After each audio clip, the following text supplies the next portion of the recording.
At exactly 6:14 a.m. on a humid Caribbean morning, 3 Venezuelan F-16 Fighting Falcons dropped below 2,000 feet and pointed their noses directly toward the USS Gerald R. Ford. No radio contact, no identification signal, no warning, just 3 fighter jets racing toward a 100,000-ton nuclear-powered aircraft carrier at nearly 450 miles per hour. The pilots had trained for moments like this. They believed speed and surprise might rattle American nerves. What they didn't realize was that they were flying straight into one of the most advanced air defense networks ever deployed at sea. The USS Gerald R. Ford is far more than a floating airfield. It represents the centerpiece of modern American naval power. A vessel built around the idea that global reach should come with overwhelming technological advantage. Its flight deck covers about 4.5 acres. 2 A-1B nuclear reactors generate enough electricity to power a small city for decades without refueling. And deep inside the ship, the Combat Information Center processes enormous amounts of sensor data every minute. Every system aboard exists for one purpose: awareness and control of the battle space. The Venezuelan pilots were about to discover what that means.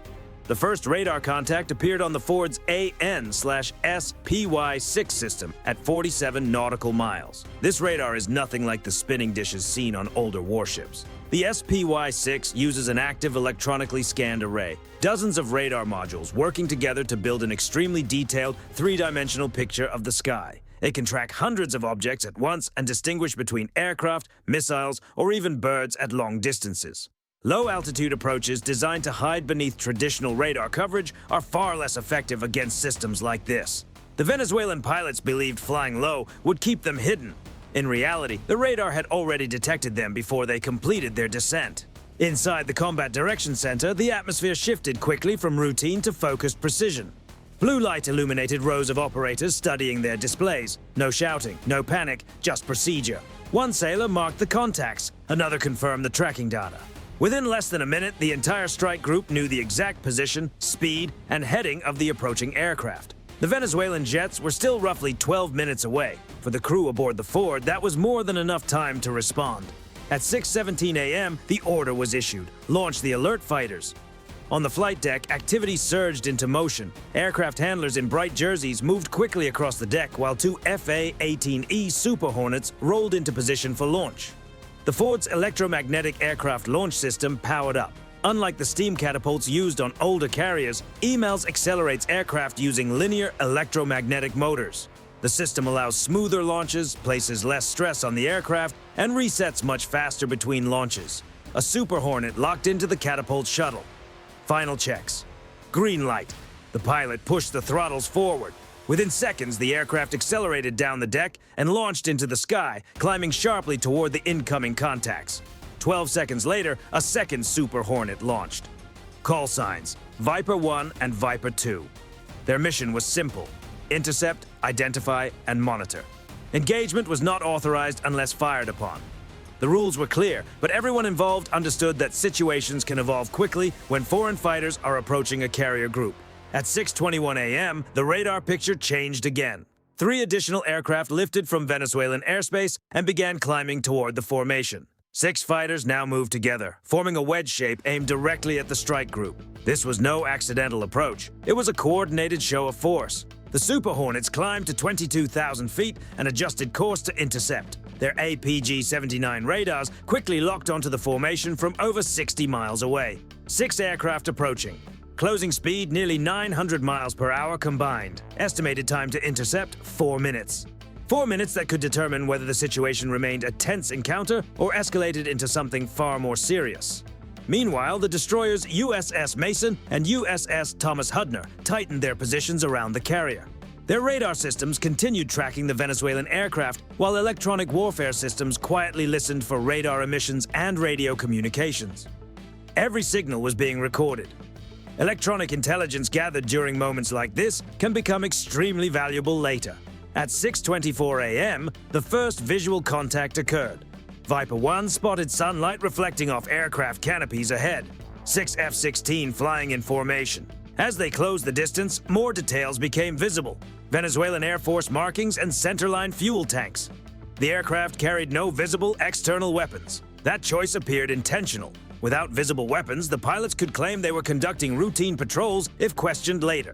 The tactic was familiar in modern geopolitics. Fly aggressively, but stop short of direct confrontation. Viper 1 transmitted over the radio. Tally 6 aircraft bearing 095, altitude 12,000, nose hot. The carrier responded immediately.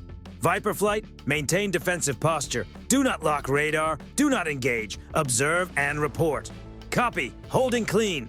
What followed became nearly an hour of careful maneuvering in the sky. The Venezuelan aircraft split and regrouped repeatedly. Some made high-speed approaches toward the destroyers before climbing away at the last moment.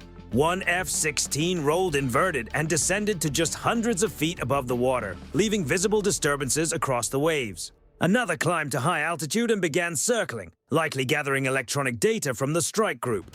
These maneuvers were aggressive enough to send a message, but controlled enough to avoid direct conflict. Throughout the encounter, the Super Hornets maintained disciplined positioning. They shadowed the Venezuelan aircraft at a safe distance, carefully tracking every movement without escalating the situation. Sensors across the strike group recorded everything: radar tracks, communications, flight paths, and maneuver patterns. While the Venezuelan pilots demonstrated presence, the Americans were quietly collecting valuable information about tactics, training, and aircraft behavior. At 6:39 a.m., the most tense moment of the encounter unfolded.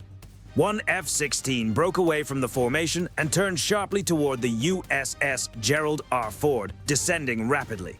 On the carrier's deck, the Phalanx close-in defense system rotated toward the incoming aircraft. This automated defense system can track fast-moving threats and respond extremely quickly if necessary. Its radar locked onto the approaching jet as the situation reached its most critical point. Its onboard computer calculated a firing solution. The system's 20mm Gatling gun was ready, capable of firing around 4,500 tungsten rounds per minute. Sailors nicknamed the system R2D2 because of its distinctive shape. The name might sound playful, but the weapon itself is anything but. When activated, those dense metal rounds form a wall of fire designed to intercept incoming missiles or aircraft before they can reach the ship. The approaching F-16 leveled off at roughly 600 feet and roared across the bow of the USS Gerald R. Ford. The pass was close enough that cups rattled inside the wardroom. On the flight deck, crew members felt the pressure wave ripple through the air as the jet screamed overhead. The defense system tracked the entire maneuver, but it never fired.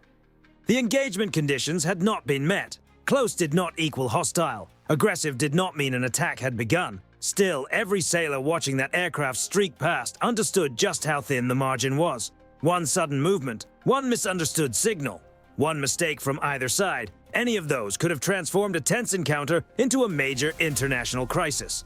15 seconds later, the jet climbed away. The moment passed, and the tension in the air slowly eased. At 6:51 a.m., the Venezuelan formation suddenly broke off. All 6 F-16 turned southwest and accelerated toward home. There was no radio transmission and no explanation. The jets simply departed, leaving behind nothing but fading engine trails and a lot of unanswered questions. Maybe they had completed their objective. Maybe they were running low on fuel. Or perhaps someone back in Caracas decided the message had been delivered and it was time to leave. The American crews would never know for certain. On the radar displays, the contacts gradually disappeared. The USS Gerald R. Ford never changed course. Not by a single degree. Not by a single knot of speed. A $13 billion carrier strike group continued moving calmly through Caribbean waters as if the entire encounter had barely interrupted the morning routine. That quiet confidence was a message of its own. No sudden reactions, no visible concern, just steady movement forward. Meanwhile, the intelligence gathered during those 47 minutes was significant. Every radar emission from the Venezuelan aircraft had been captured. Every radio frequency recorded, every maneuver analyzed. The Spy-6 radar had tracked the aircraft continuously, building detailed electronic profiles that analysts could study later. While the Venezuelan pilots believed they were testing the carrier group, they were also revealing valuable technical information about their own equipment and operating procedures. The numbers behind the encounter tell an interesting story. Venezuela likely spent tens of thousands of dollars in fuel and maintenance for the mission. In return, they unintentionally provided electronic signatures and tactical behavior data worth far more in intelligence value. Strategically, the situation changed very little. No territory changed hands, no patrol routes were altered, no concessions were made. The USS Gerald R. Ford continued its operations. Later that same day, training flights resumed. The crew carried on with their regular schedule, meals were served, and the event was documented and reported. For a carrier strike group accustomed to managing complex operations around the world, it became just another entry in the daily log. Within 2 days, Venezuelan state media released edited footage suggesting their pilots had forced the American carrier to retreat. But navigation data from the Forge showed a different picture. The ship had maintained a perfectly straight course throughout the entire encounter. No course corrections, no speed changes. In reality, the carrier group had continued sailing exactly as planned. This kind of interaction reflects how modern gray zone confrontations often unfold. One side attempts to apply pressure, the other side responds with restraint. No weapons are used, but signals are exchanged through flight paths, radar tracking, and carefully controlled responses. Venezuela intended to demonstrate that it could challenge American naval presence in the region. Instead, the encounter showed the enormous gap between a modern carrier strike group and a small formation of older fighter aircraft. That morning in the Caribbean ended quietly. No missiles launched, no casualties reported, no crisis triggered. Just 6 fighters returning home and one of the world's most powerful warships continuing its patrol without interruption. Sometimes lessons are delivered through dramatic confrontations. Other times, they arrive through something much simpler: calm, deliberate indifference. For the Venezuelan command structure, that reaction may have carried a stronger message than any show of force. If you found this breakdown interesting, consider subscribing and sharing the video. Your support helps bring more detailed stories about modern military operations to the channel.